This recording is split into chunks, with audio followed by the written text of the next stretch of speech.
একই সময় একই স্থানে কর্মসূচি, আর সেই কর্মসূচিকে কেন্দ্র করেই উত্তপ্ত হয়ে উঠেছে হবিগঞ্জের রাজনৈতিক পরিস্থিতি।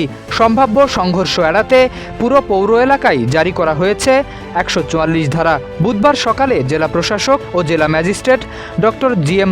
সরফরাজ স্বাক্ষরিত এক আদেশে এই নিষেধাজ্ঞা জারি করা হয়। জেলা প্রশাসনের তথ্য অনুযায়ী জাতীয় নাগরিক পার্টি এনসিপি হবিগঞ্জ পৌর এলাকায় বিক্ষোভ সমাবেশ ও পথসভার ঘোষণা দেয়।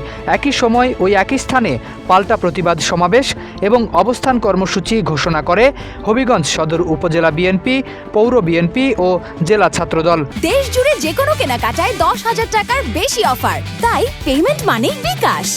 প্রশাসনের আশঙ্কা, দুই পক্ষের বিপুল সংখ্যক নেতাকর্মীর উপস্থিতিতে যে কোনো সময় উত্তেজনা ছড়িয়ে সংঘর্ষ, জানমালের ক্ষতি এবং আইনশৃঙ্খলা পরিস্থিতির অবনতি ঘটতে পারে। তাই জননিরাপত্তার স্বার্থেই নেওয়া হয়েছে এই প্রতিরোধমূলক ব্যবস্থা। জারি করা ১৪৪ ধারার আওতায় হবিগঞ্জ পৌর এলাকায় ৫ বা তার বেশি মানুষের সমাবেশ, জনসভা, মিছিল, স্লোগান, মাইকিং, পিকেটিং, উচ্চ শব্দ সৃষ্টি এবং আইনশৃঙ্খলা বিঘ্নিত করতে পারে এমন সব ধরনের কার্যক্রম নিষিদ্ধ করা হয়েছে।